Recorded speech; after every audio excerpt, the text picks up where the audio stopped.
स्वागत है आपका अपने चैनल विजेंद्र स्टडी पॉइंट में। इस वीडियो में हम आदिकालीन साहित्य के इतिहास के अंतर्गत आने वाले रासो या चारण साहित्य के इतिहास से संबंधित उन सभी महत्वपूर्ण तथ्यों का अभ्यास करेंगे जो आपकी परीक्षा की दृष्टि से अति महत्वपूर्ण है। शुरू करते हैं रासो या चारण साहित्य का इतिहास। सबसे पहले हम पढ़ेंगे विभिन्न विद्वानों ने अपने मतानुसार किस मूल शब्द से रासो शब्द की व्युत्पत्ति मानी है। पहले विद्वान है गारसा दत्तासी। इन्होंने राजसूय मूल शब्द से रासो शब्द की व्युत्पत्ति मानी है। दूसरे विद्वान है हरप्रसाद शास्त्री। इन्होंने राजयश मूल शब्द से रासो शब्द की व्युत्पत्ति मानी है। तीसरे विद्वान है नरोत्तम स्वामी। इन्होंने रसिक मूल शब्द से रासो शब्द की व्युत्पत्ति मानी है। चौथे विद्वान है आचार्य रामचंद्र शुक्ल। इन्होंने रसायन मूल शब्द से रासो शब्द की व्युत्पत्ति मानी है। पांचवें विद्वान है आचार्य हजारी प्रसाद द्विवेदी। इन्होंने रासक मूल शब्द से रासो शब्द की व्युत्पत्ति मानी है। छठे और सातवें विद्वान है नंद दुलारे वाजपेयी और डॉक्टर बच्चन सिंह। इन्होंने रास मूल शब्द से रासो शब्द की व्युत्पत्ति मानी है। आठवें और नवे विद्वान है काशी प्रसाद जायसवाल और श्यामल दास। इन दोनों विद्वानों ने रहस्य मूल शब्द से रासो शब्द की व्युत्पत्ति मानी है। इन सभी विद्वानों ने अपने मतानुसार किस मूल शब्द से रासो शब्द की व्युत्पत्ति मानी है, इनको आप समझ गए होंगे। अब हम देखते हैं इन सभी विद्वानों में किस विद्वान के मत को सर्वमान्य माना जाता है। आचार्य हजारी प्रसाद द्विवेदी द्वारा व्याख्यायित रासक शब्द सर्वमान्य है, अर्थात आचार्य हजारी प्रसाद द्विवेदी ने जो रासक मूल शब्द से रासो शब्द की व्युत्पत्ति मानी है, इनके मत को सर्वमान्य मत माना जाता है। इसकी उत्पत्ति इस प्रकार हुई है। रासक शब्द से बना हमारा रास है, उसके बाद रासा, उसके बाद हमारा रासो शब्द बना है। यानी रासक शब्द से रासो शब्द की व्युत्पत्ति मानने वाले विद्वान है आचार्य हजारी प्रसाद द्विवेदी। इनके इस मत को सर्वमान्य मत माना जाता है। और ये आप क्रम भी याद रखिए, इस क्रम से भी कई बार प्रश्न परीक्षा में पूछे गए हैं। तो आप रासो शब्द की व्युत्पत्ति के संबंध में सभी महत्वपूर्ण तथ्यों को समझ गए होंगे। इसके बाद हम देखेंगे रासो या चारण साहित्य की भाषा संबंधी कौन कौन सी विशेषताएं हैं जिनसे संबंधित प्रश्न आपकी परीक्षा में पूछे जाते हैं। रासो या चारण साहित्य की दो मुख्य भाषाएं हैं, डिंगल और पिंगल भाषा। सबसे पहले पढ़ेंगे डिंगल भाषा। डिंगल भाषा परिनिष्ठित राजस्थानी और अपभ्रंश दोनों से मिलकर बनी है। डिंगल भाषा शैली का प्रयोग वीर भावों की अभिव्यंजना के लिए किया जाता था। यह भाषा आदिकाल में ही विलुप्त हो गई थी। इनसे संबंधित महत्वपूर्ण तथ्यों को आप याद रखिए, क्योंकि जो आपसे स्थापना और तर्क वाले प्रश्न पूछे जाते हैं उनमें ऐसे प्रश्नों को शामिल किया जाता है। डिंगल भाषा से संबंधित एक और महत्वपूर्ण तथ्य है कि वीर भावों या कठिन शब्दावली का प्रयोग किस भाषा में किया जाता था रासो या चारण साहित्य में, तो वो है हमारी डिंगल भाषा। इस बात को भी आप ध्यान रखिएगा। दूसरी महत्वपूर्ण भाषा है पिंगल भाषा। पिंगल भाषा परिनिष्ठित ब्रज भाषा और अपभ्रंश से मिलकर बनी है। पिंगल भाषा शैली का प्रयोग कोमल भावों की अभिव्यंजना के लिए किया जाता था। आगे चलकर इस भाषा का विलय ब्रज भाषा में हो गया, यानी आगे चलकर यह भाषा पिंगल भाषा ब्रज भाषा में बदल जाती है। इस बात को भी आप विशेष रूप से ध्यान रखिएगा। इसके बाद हम पढ़ेंगे आदिकालीन हिंदी साहित्य के इतिहास से संबंधित अन्य महत्वपूर्ण तथ्य कौन कौन से हैं। पहला, शिव सिंह सेंगर ने पुष्य या पुंड कवि को भाका की जड़ कहा है। यह प्रश्न कई बार परीक्षा में पूछा गया है।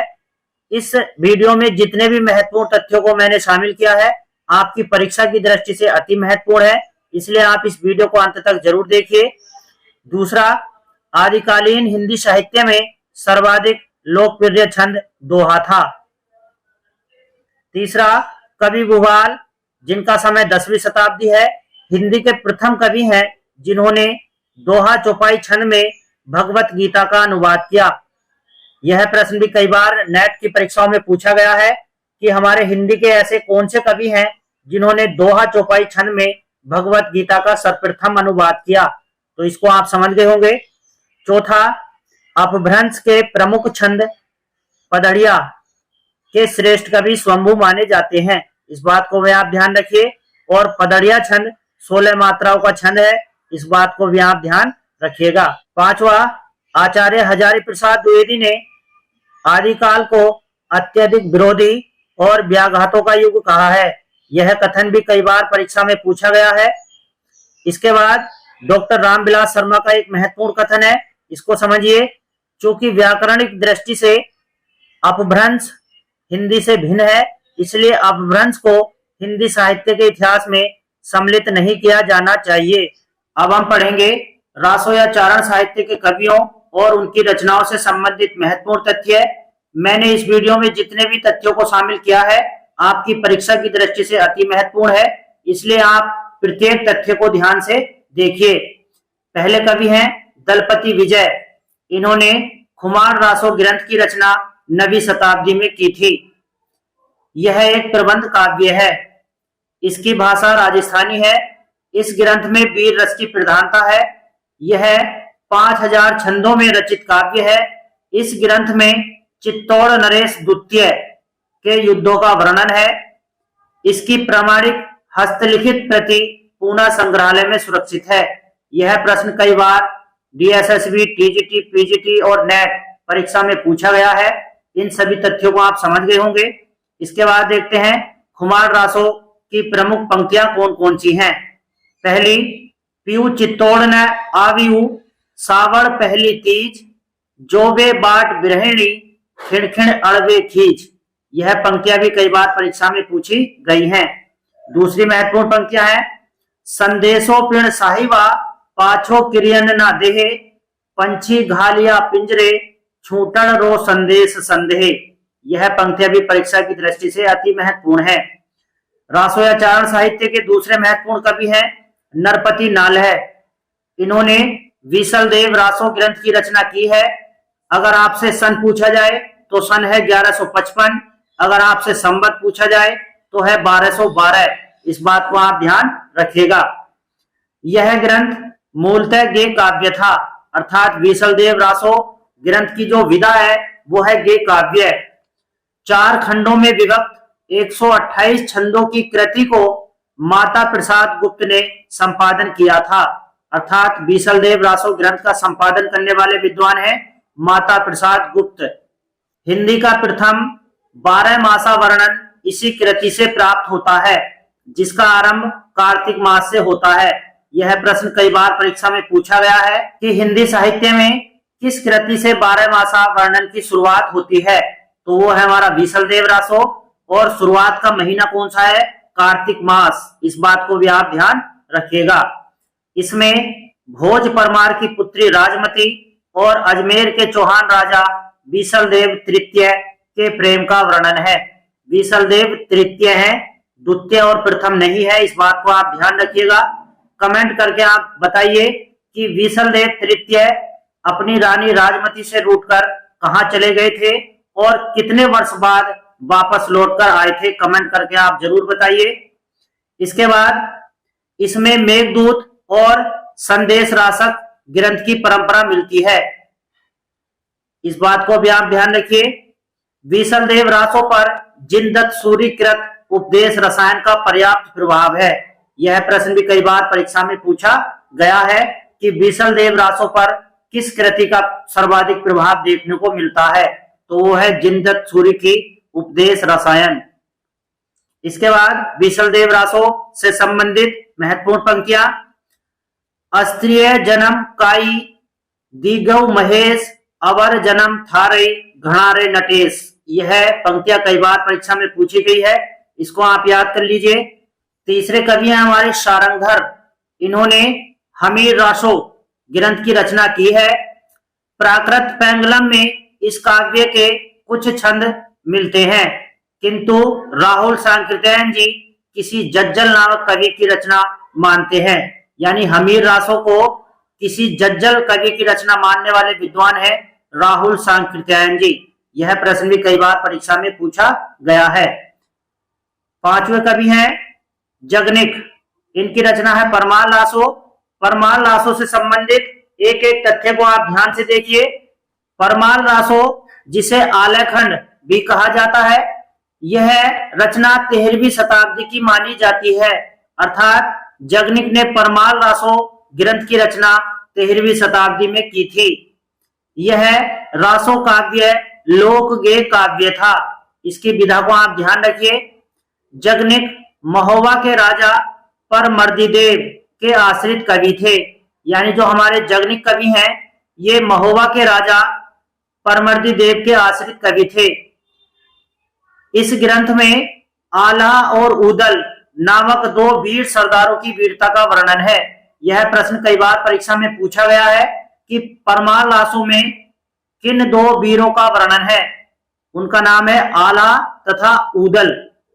सन 1865 ईस्वी में चार्ल्स इलियट ने इसका आलेखन नाम से प्रकाशन कराया।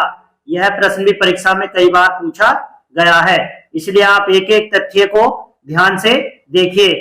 इसके बाद डॉक्टर श्याम सुंदर दास ने इसका प्रकाशन परमाल रासो नाम से काशी नागरी प्रचारणी सभा द्वारा प्रकाशित करवाया। आला का विवाह सोनवा से तथा उदल का विवाह कुलवा से हुआ था। इस बात का भी आप ध्यान रखिएगा। वाटरकील्ड ने आलेखन का अंग्रेजी भाषा में अनुवाद किया। यह हमारे पाश्चात्य विद्वान है वाटरकील्ड। यह प्रश्न भी कई बार परीक्षा में पूछा गया है। आला वर्षा ऋतु के समय गाया जाता है। इस बात को भी आप ध्यान रखिएगा। यह प्रश्न भी पूछा गया है कि आला किस ऋतु में गाया जाता है, तो ये वर्षा ऋतु में गाया जाता है। इसके बाद देखें परमाल रासो या आलेखन ग्रंथ की महत्वपूर्ण पंक्तियां। पहली महत्वपूर्ण पंक्ति है 12 बरस लो कुकर जीवे अरु 13 लो जिये सियार बरस 18 क्षत्रिय जीवे आगे जीवन को धिक्कार। यह पंक्तियां कई बार परीक्षा में पूछी गई है। दूसरी महत्वपूर्ण पंक्तियां है सदा तरैया न बन फूले यारो सदा न सावन होए स्वर्ग मड़ैया सब काहू को यारो सदा न जीवे कोई। इस ग्रंथ की प्रत्येक पंक्तियां परीक्षा की दृष्टि से अति महत्वपूर्ण है, इसलिए आप इन सभी पंक्तियों को याद कर लीजिएगा। तीसरी महत्वपूर्ण पंक्ति है जो मर जाइए खटिया पर तो कौवा गिद्दन खाइए मांस जो मर जाइए रण खेतन में तुम्हारा नाम अमर हुई जाए। यह पंक्तियां भी कई बार परीक्षा में पूछी गई है। तो ये सभी महत्वपूर्ण तथ्य हमारे रासो या चारण साहित्य से संबंधित थे। इससे अगली वीडियो में भी हम रासो या चारण साहित्य से संबंधित महत्वपूर्ण तथ्यों का अभ्यास करेंगे। यदि आपने अभी तक इस चैनल को सब्सक्राइब नहीं किया है तो चैनल को सब्सक्राइब कर लें और बेल आइकन जरूर दबाएं, जिससे मेरी प्रत्येक वीडियो को आप देख सकें, क्योंकि इस चैनल से जुड़कर आप हिंदी टीजीटी, पीजीटी और नेट परीक्षाओं की बेहतर तैयारी कर सकते हैं। यदि आपको वीडियो अच्छी लगती है तो वीडियो को ज्यादा से ज्यादा लाइक और शेयर करें। यदि आपको किसी भी प्रश्न में किसी भी प्रकार का कोई संशय है तो आप कमेंट के माध्यम से मुझसे पूछ सकते हैं। मैं कमेंट बॉक्स में उसका जवाब आपको जरूर दूंगा। मिलते हैं नेक्स्ट वीडियो में। वीडियो देखने के लिए धन्यवाद।